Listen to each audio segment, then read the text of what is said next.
Amis du soir, bonsoir. Ce soir, je vais vous raconter l'histoire de la princesse Inès d'Assor. Au cœur de l'océan Atlantique se trouvait le royaume des Açores, un archipel magique composé de 9 îles luxuriantes.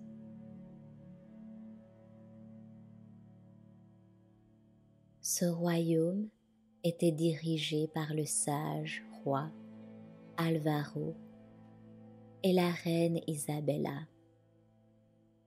réputés pour leur bienveillance. Ils avaient 5 enfants: Inès, la princesse aînée, dotée d'une beauté sans égale et d'une volonté indomptable, et ses 4 frères, Pedro, Matteo, Thomas et Joachim, chacun possédant un talent unique. Ensemble, ils formaient une famille unie et pleine d'amour.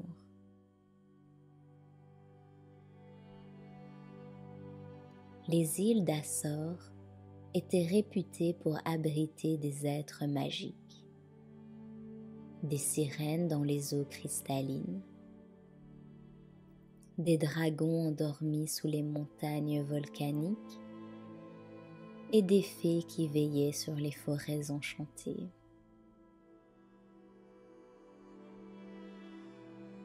La légende disait que les descendants du roi Alvaro étaient les gardiens de la paix entre le monde des humains et celui des créatures magiques. Cependant, un ancien mal, longtemps scellé, commençait à se réveiller dans les profondeurs de l'océan. Un jour, Inès se promenait près des falaises escarpées de l'île de São Miguel, lorsqu'elle aperçut une sirène blessée échouée sur le rivage.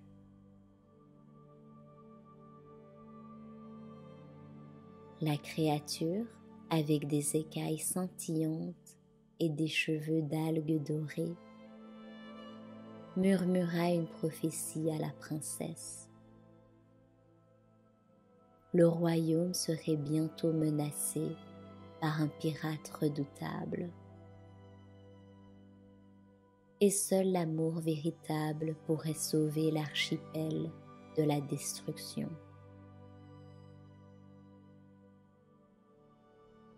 Avant de mourir, la sirène offrit à Inès une perle mystique, lui expliquant que celle-ci détiendrait le pouvoir de réveiller les forces magiques endormies du royaume.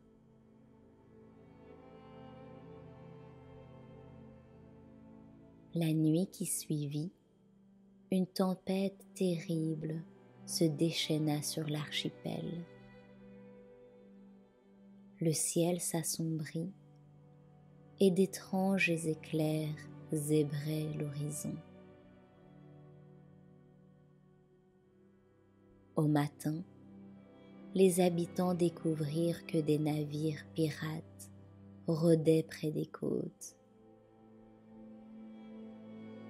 À leur tête se trouvait le cruel capitaine Rufio, un homme sans pitié, cherchant à s'emparer des trésors cachés des Açores et à libérer un ancien démon des abysses.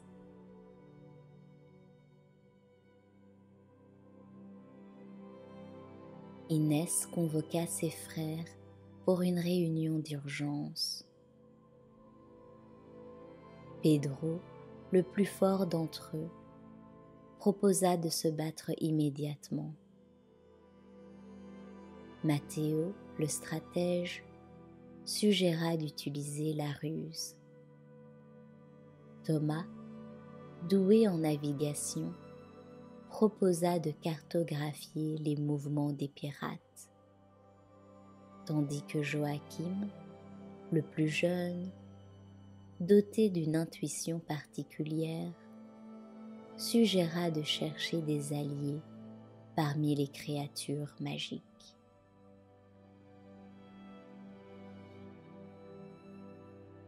Ensemble, ils élaborèrent un plan pour défendre leur royaume,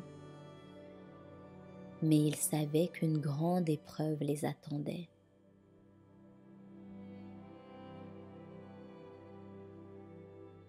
Inès et Joachim partirent en mission pour rencontrer la reine des sirènes, Lyriana, dans les profondeurs de la mer.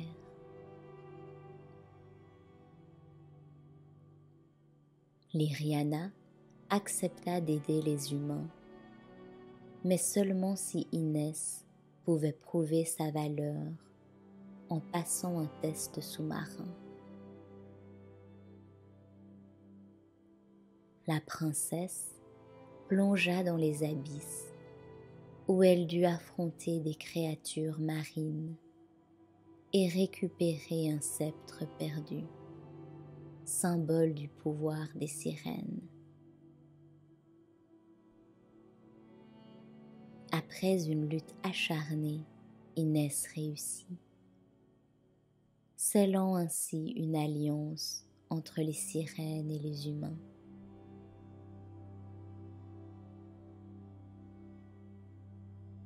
Les pirates lancèrent leur première attaque sur l'île de Terceira. Pedro et Matteo menèrent les troupes du roi contre eux, mais ils furent surpris par la férocité des pirates. Une bataille sanglante s'ensuivit. Pendant ce temps, Inès invoqua les sirènes, qui surgirent des eaux pour renverser le cours de la bataille. Les pirates furent repoussés, mais non sans perte. Pedro fut gravement blessé, et la victoire laissa un goût amer.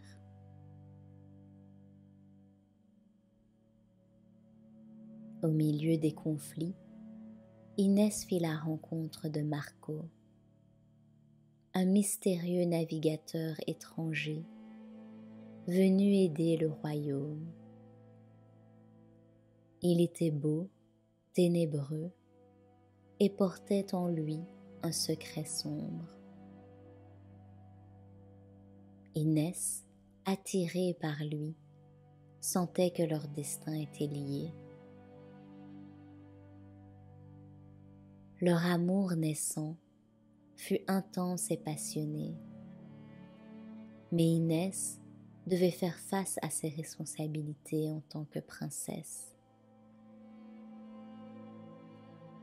Mais depuis leur première rencontre, Inès avait senti une étrange connexion avec Marco. Il n'était pas comme les autres hommes du royaume, et sa présence éveillait en elle des sentiments qu'elle n'avait jamais ressentis auparavant.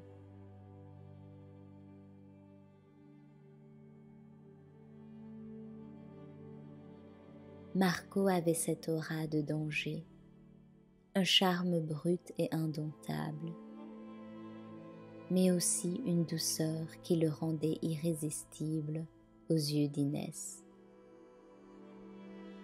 Lui, de son côté, admirait la force et la détermination de la princesse, tout en étant subjugué par sa beauté.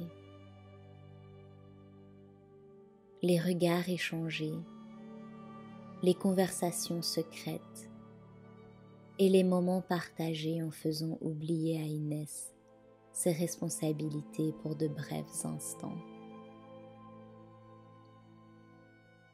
Une nuit, Après une longue journée de préparation contre l'attaque imminente des pirates, Inès, épuisée mais agitée, se rendit seule sur la plage. La lune brillait sur les vagues, créant des reflets argentés qui dansaient sur l'eau. Son cœur était lourd de décisions à prendre. Elle savait que son devoir était de protéger son royaume, mais ses pensées revenaient toujours à Marco. Ce dilemme la rongeait, comme si ses pensées l'avaient appelée. Marco apparut soudain à ses côtés. Il semblait tout aussi tourmenté qu'elle. Ils se tinrent un instant en silence, écoutant le murmure des vagues.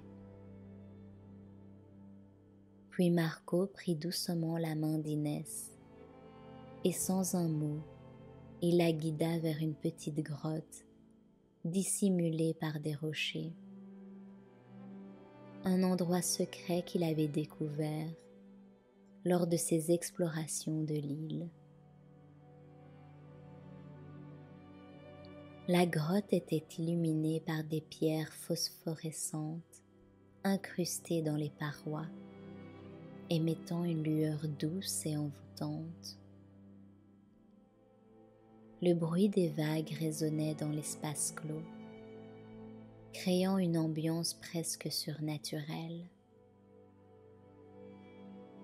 Inès et Marco se tenaient face à face, entourés de ce sanctuaire naturel, coupés du monde extérieur. La tension entre eux devint palpable. Inès savait que ce moment était interdit. En tant que princesse, elle devait rester fidèle à son royaume et ne pas se laisser distraire par des émotions personnelles. Mais là, dans cette grotte isolée, elle se sentait vulnérable et son cœur battait plus fort à chaque fois qu'elle croisait le regard de Marco. Marco, sentant son hésitation, s'approchant doucement d'elle, il posa une main délicate sur sa joue, la caressant avec tendresse.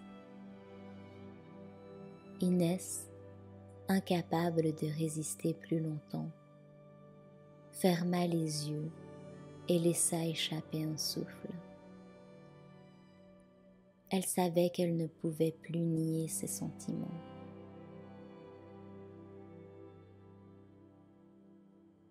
Marco, voyant l'abandon dans les yeux d'Inès, l'embrassa doucement d'abord, avec respect et retenue. Mais ce premier baiser timide devint rapidement plus intense, alors que leur désir mutuel prenait le dessus.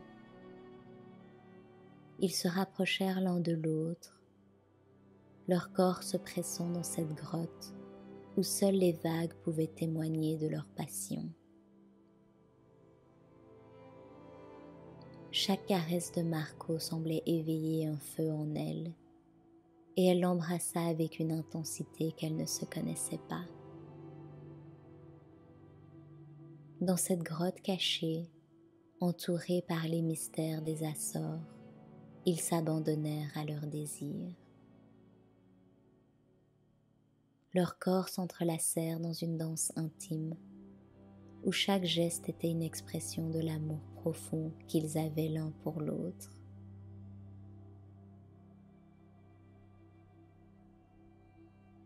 Après ce moment d'intimité, Inès se blottit contre Marco. Ils restèrent là, ensemble, profitant de ce moment volé avant que la réalité ne les rattrape. Inès savait que cet instant ne pourrait durer éternellement, mais pour la première fois depuis longtemps, elle se sentait complète, même si cela allait à l'encontre de son devoir royal.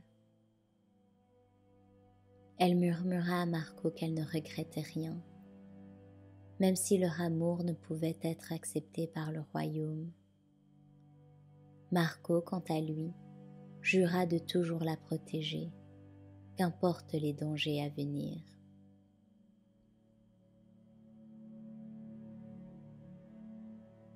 Sur le chemin du retour, Marco révéla à Inès qu'il était le fils d'un ancien pirate, autrefois allié à Rufio. Il avait fui la vie de piraterie pour échapper à la cruauté de son père,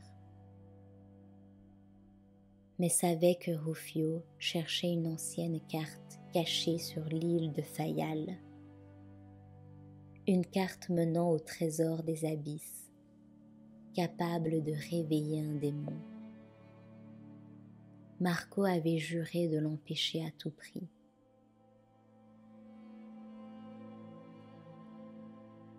De retour à Sao Miguel, Inès découvrit que Thomas avait été capturé par les pirates lors de l'attaque.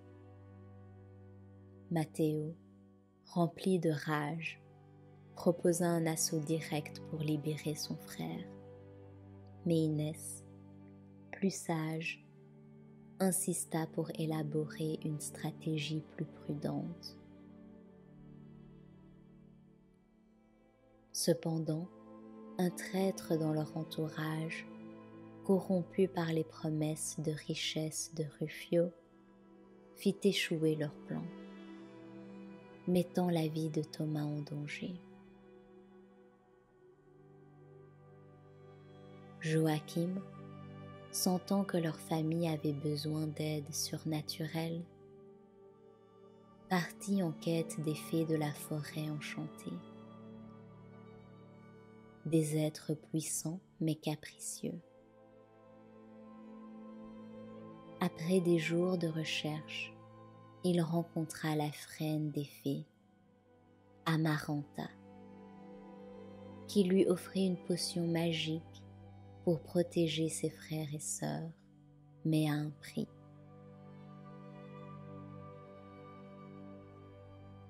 En échange de la potion, Joachim devait sacrifier son plus grand souhait, devenir roi un jour.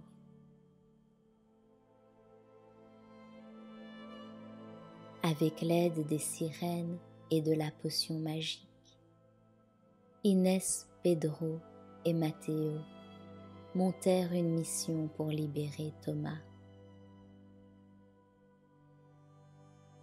Ils infiltrèrent le camp pirate en utilisant un sort d'invisibilité offert par Amaranta.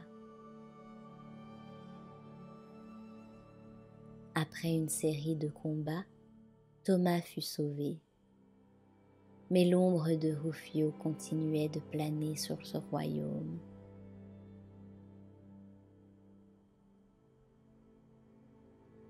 Rufio découvrit finalement la carte du trésor des abysses et mit le cap vers l'île de Fayal. Les frères et sœurs se précipitèrent pour l'arrêter. Mais à leur arrivée, ils furent confrontés à une série de pièges mortels dans une grotte souterraine.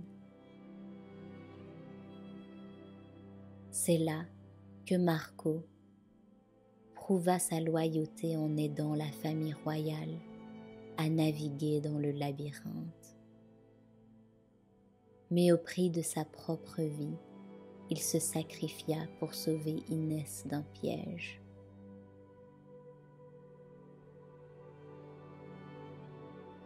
Le cœur brisé par la mort de Marco, Inès se replia sur elle-même, mais ses frères l'encouragèrent à se relever. Elle se rendit compte que son amour pour Marco vivrait à travers sa détermination à protéger son royaume et sa famille.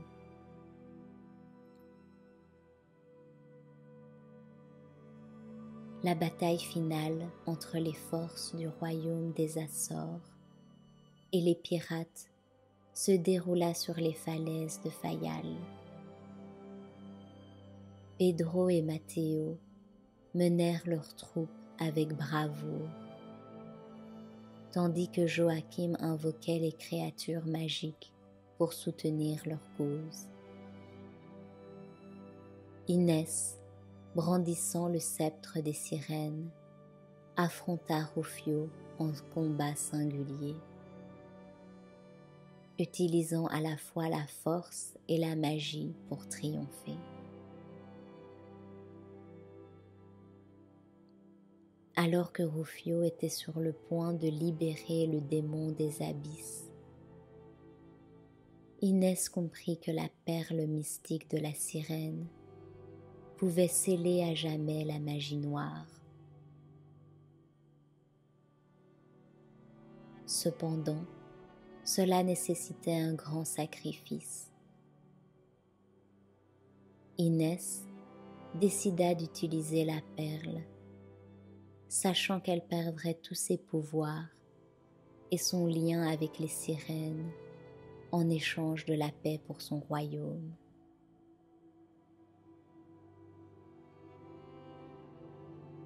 Avec Rufio vaincu et le démon scellé, le royaume des Açores fut sauvé. Le peuple célébra la victoire et la famille royale fut acclamée pour son courage et son héroïsme. Inès, bien que privée de ses pouvoirs, restait la force spirituelle de la famille et du royaume.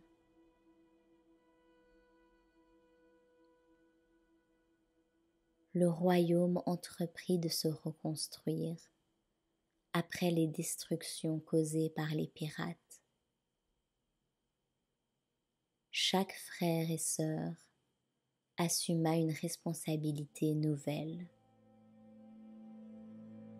Pedro devint le chef des armées. Matteo, un stratège pour protéger le royaume.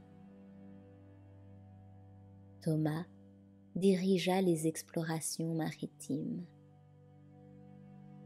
Et Joachim, malgré son sacrifice personnel de devenir un jour roi, devint un conseiller spirituel respecté dans tout le royaume. Inès, quant à elle, veillait sur la paix entre les humains et les créatures magiques.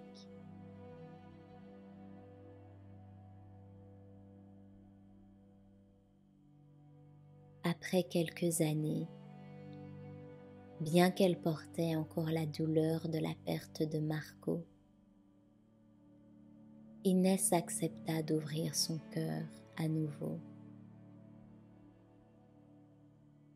Un jour, un prince étranger, nommé Leonardo, venu en quête d'alliance avec les Açores, tomba amoureux de la princesse.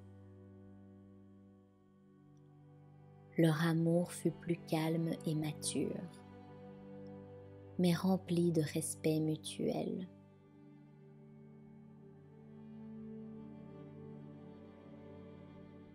Lyriana, la reine des sirènes, revint voir Inès pour la remercier d'avoir protégé le royaume. Bien qu'Inès n'ait plus de pouvoir magique, elle fut nommée gardienne de la mer, un titre honorifique pour son dévouement à la cause des créatures marines.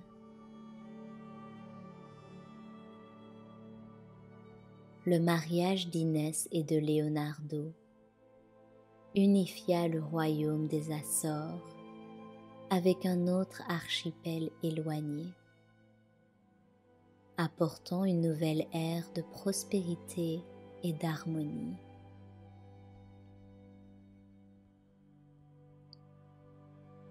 Bien que privée de ses pouvoirs, Inès apprit que l'amour et la force de sa famille étaient les plus grandes magies qu'elle possédait.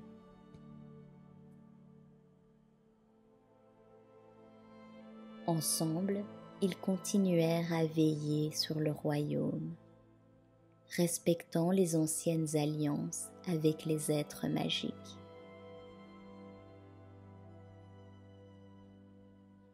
Des rumeurs de nouveaux pirates atteignirent les Açores. Bien que plus âgés et plus sages, Inès et ses frères se préparèrent à défendre à nouveau leur terre. Mais cette fois, avec une armée unie de créatures magiques et humaines. Dans une ultime bataille, Inès, ses frères et leur nouvel allié Leonardo affrontèrent les pirates. Grâce à leur union et à leur expérience passée, ils remportèrent la victoire sans sacrifier leur terre ou leur vie. Des années plus tard, les légendes d'Inès et de ses frères résonnaient à travers tout l'archipel des Açores. Leurs enfants et petits-enfants continuèrent à régner en paix, préservant l'harmonie entre les humains et les créatures magiques. Et ainsi, l'amour, l'héroïsme et la famille restèrent les valeurs qui protégèrent le royaume pour toujours.